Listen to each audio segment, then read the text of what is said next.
Hello, I'm Christian Carlisle, joined by the Reytons lads. Gents, how we fucking doing? Red smoke, like the roofs of the Viking, let go. We're almost approaching a full year now since your last gig, so I thought I'd give you some quick fire questions that you can either nominate yourself or nominate another member of the band, but you have to kind of pick out one that it applies most to around about gigs. Right, when you're on tour, bus breaks down, who's out fixing it?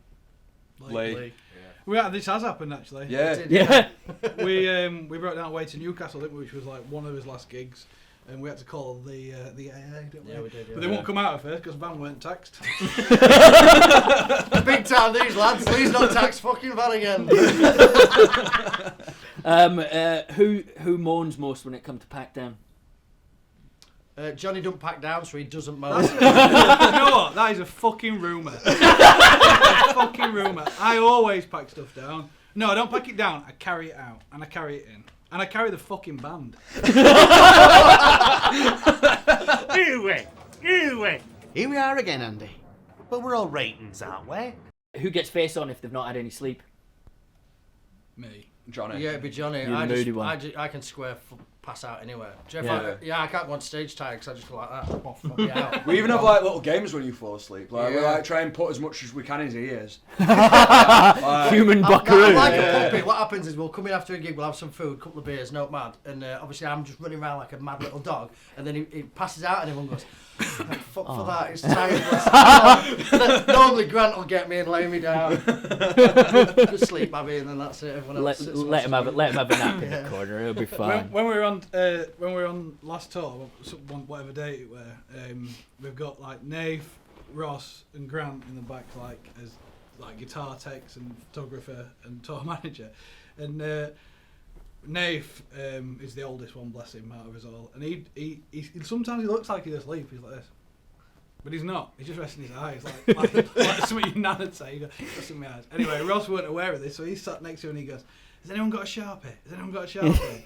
And no one answered him. And then later on he went, "We need to do something to Nave." And I went, "He's not asleep, you know." And he went, "Yeah, is." And Nave went, "I'm not." And then we all laughed and Nave went, "I nearly borrowed you a Sharpie." Fantastic. Right, who hogs the Spotify playlist when you're on tour in the van? Joe tries to, but we're not having it. Yeah. It's whoever's driving, isn't it? Yeah, whoever's driving, we kind of leave it. Oh, you got an unspoken rule, like And then Dolly Parton's having it. Fucking enjoy that. straight away. Straight, you're having it, yeah. First 40 minutes, Dolly Parton back to back. Let's do it. Let's talk about your music taste, Charlie. Let's not. It's just nice to see you with clothes on, Lee, to be honest with you. Yeah. You look at all these scandals, don't you, that you see like with like celebrities, it's like, oh, exposed nudes and all this, blah blah. There's fucking no chance of it. It's already there. Do you know what I mean? It's like, nobody's impressed. I've got a funny monetize feeling as it. well that when you guys are let out the gate, that's just probably gonna ramp up, isn't it? Like you guys are just gonna like, you know, by day it rates. Do you know by what it night is? it's like, Like, hi, I'm Johnny Knoxville. It's not for everybody else. What it is the weirder it makes people, or the more uncomfortable, the more I find it amusing. So I'll get me and Johnny, like, sometimes have to share beds or share rooms or whatever, and I'll be jumping in with Johnny. And I can remember I only ever did it one fucking time, and I got my penis out and I'm running over to him like that, and he went, I have a little penis out, and he went, "No!" And I just went, "No." And I've never fucking done it since because it's not shocking. Whereas Jamie's like, "Oh, he's going to get out of my face." Oh, you do it like, I find it amusing. No, I'm not. You put your tongue in your mouth every time we're No! Naughty! Put it away. So yeah, so I normally end up having to sleep with Johnny to behave. So you're looking forward to get back on tour, Johnny? You got to know how to handle dicks. And, that's how you do it. Always the case. Yeah. Right. Who takes longest in sound check? Jamie. Yeah. Naturally, I think, isn't it? Just. Yeah. Even I get bored. So Johnny knows how to sing. He knows how to play guitar. Forget your name then. What's your name? He knows how to play guitar, and I just copy whatever he does in time with whatever he does. So I'm kind of just quick done. Yep. There we go. Nice and easy. Fantastic. So who's the most restless pre-show? Like most energetic, wanting to get on? Or is that a group effort? I think it takes quite a lot to actually get us all into swing of it because I'm usually throwing up. Yeah, but you go from being like Joe's like on a high and he's bouncing around, and then it's like all of a sudden if it's like half an hour before, he's dead, he's quiet. Then he just goes to the toilet and he throws up. No matter what, it don't matter. They just throw Don't up. matter even the size of the gig either. It's like it could genuinely be in a working men's club, So or is it can be the O2 Academy. It doesn't matter. You're into the toilet for a bit of a barf Yeah, pre-show. yeah. And I always try and poo before that happens. Come on! And he's, I can just picture him though, like your first gig back, coming out the toilet's like, oh, I've really missed this.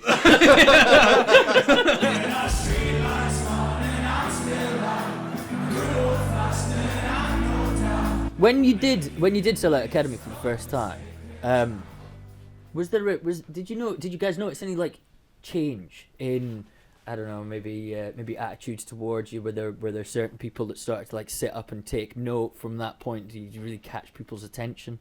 I think that was the first point for us where we realised what had happened. Yeah. Obviously, selling out the Lead Mill was that were everything at the time, right? It was just like Yeah. what an iconic venue. God's ground to us all, weren't it, really? Yeah.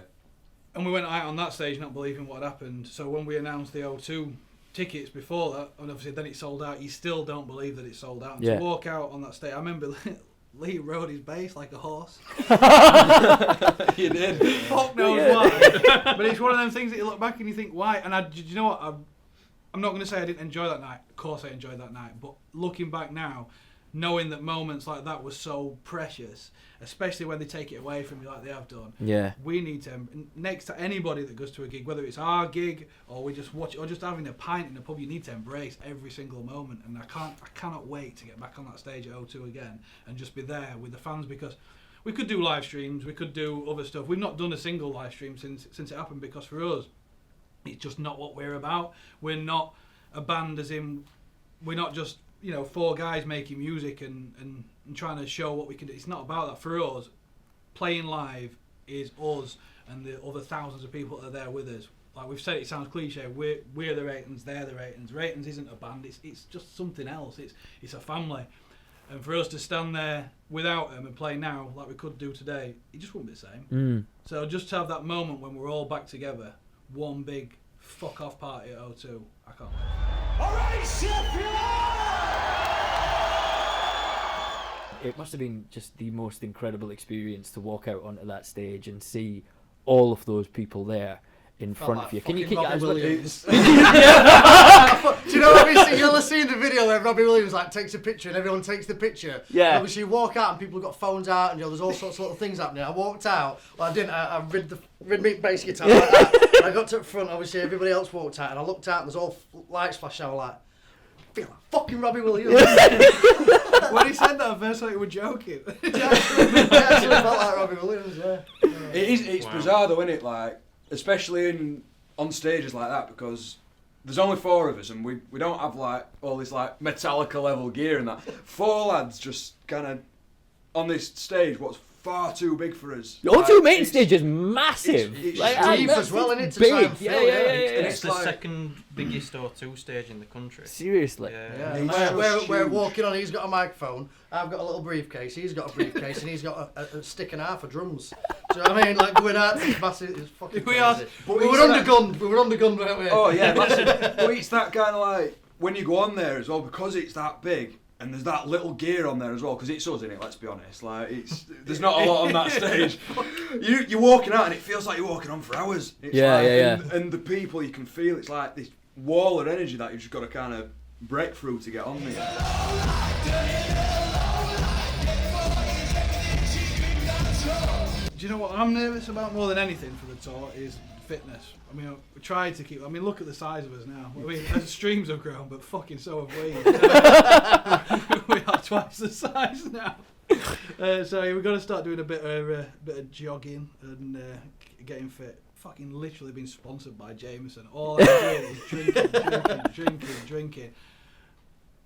I'm hiding bottles in the kitchen because there's no room in the recycling bin. And I went through a stage where I was embarrassed at putting the, when you have to go out in the morning, pour the bottles in, it goes really loud, and it's not bin day. Yeah, so it's everyone- worse than your next door neighbours. so everybody knows it's you. How have you found the experience working on like the videos, and then like, is there any natural actors among the four of you that's particularly taken to it? There's a few natural idiots.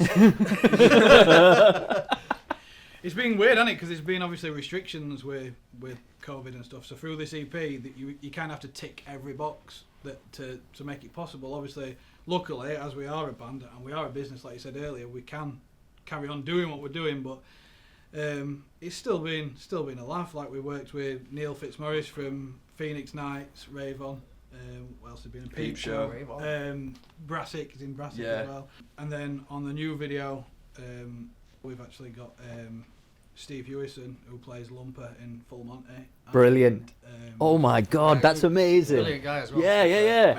Right, okay. Limitless budget. Who would you want to star in the next Reytons video?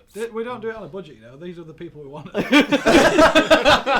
If we had unlimited budget to have anybody in a video, oh, fucking hell, Steve Coogan. for me. Steve Coogan. Yeah, Steve Coogan would be a good Yeah. shout. wouldn't Steve Coogan, Will Ferrell, one of them. In fact, either of them, they're probably the only people that I'd feel probably starstruck if I met. Is either of them. I don't know. Have you had Ricky any- Gervais could add something as well. I Yeah. like Ricky Gervais' stuff. Have you had any like famous meets where you've completely just I don't know how to speak. I've forgotten how to function as a human. I met Jeremy Clarkson once. Did you? Yeah. I was about 8. He was massive. Where did you meet Jeremy Clarkson at 8 years In old? a car park. I don't This think sounds a lot Wow. worse than That's a genuine. What we like through bear share or on phone or... Yeah. Right. We'll leave it there. So you slipping out of your oversight. I swear that I didn't know. EP's out on 19th Feb. You happy with it? Yeah. It could be better. Couldn't it? No, do you know what? I think it's really there's a good mix on there for an EP. Big difference between the sounds there. massive. And because to be honest with you, I thought that Red Smoke was gonna get more interaction than Shoebox. But when I noticed how much people were really digging the change in pace that you kind of had going on there. I mean that was really unexpected, like that sound coming from you guys, but you pull it off really, really well. What I would do for you is more than you ever knew. Shoebox was one of them tracks that we'd sat on for a while, and it just felt like the right time because the track itself is kind of deep, and obviously it is a different pace, but it's talking about something really close to us. It's it's based on true events, and the song itself is a true story, and it's like it just really was the right time. It with that time, and it's like because. Not without going too deep into like politics and stuff, but there's kind of like that back and forth between like class and beliefs, and I feel like the message in the song is sometimes you can judge people for something that they're doing that you might not think is right, but sometimes that's all you can do to survive, and it's more than you'll ever know. And I don't think anybody should be looking at anybody in a time of struggle or crisis like this and judging. Because everyone's got the same end goal, and that's survival for like them, and especially for the kids and the young ones. Definitely. Amen to that, man. Yeah, definitely. So are you gonna more along those lines when it comes to Shoebox, touching on more delicate subjects? I think after lockdown we need to come out swinging. Yeah. I think everyone's had this rest, everyone's had this time, bit of self-reflection. You need to come out, get one pint to drink, and one to just fucking throw. Fucking have it. One last thing I'll say on a note of the name of the EP, I couldn't help but notice that if you do type into Google what may seriously harm you, which I shall just do just now, I love the fact that before you get any sort of information from the government on health warnings or advice, is the fact that the first thing that comes up on your Google search is actually for the Reytons may seriously harm you. So I think you're doing well so far. We've cracked the market in here. Yeah. You've nailed it. But all the best for it, gents. I'm really glad that you guys have managed to not only keep the momentum going, but build on it, because let's face it, that was something that was going to be really, really difficult. My heart really went out for you when all this kicked in, because I could see that you were really embracing the credit that was kind of coming your way, and you were really, really thankful and really grateful for it. And it was a great story as well, because you just grafted your ass off to do it. So I'm really chuffed that you guys have kept it going throughout all this. And you know, credit to you. It's not easy throughout everything to put on your big boy pants every day to day, let alone keep a band together sometimes. So. Doth my capsies on that one, and all the best for the EP. Thanks, mate. Cheers, mate. It's, it means a lot, and obviously we couldn't do it without people that are watching this and people that are listening to us, buying us records, streaming us music, buying us tickets, and even in the hope that live music will return. There's no guarantee when people buy a ticket at the minute that date's going to be the date, but they're still behind us. Not one single person's took a refund on this tour as well, so Incredible. So it means a lot. It really does. Yeah, Thanks for the support as well, mate. Pleasure. Cheers, mate. Cheers, mate.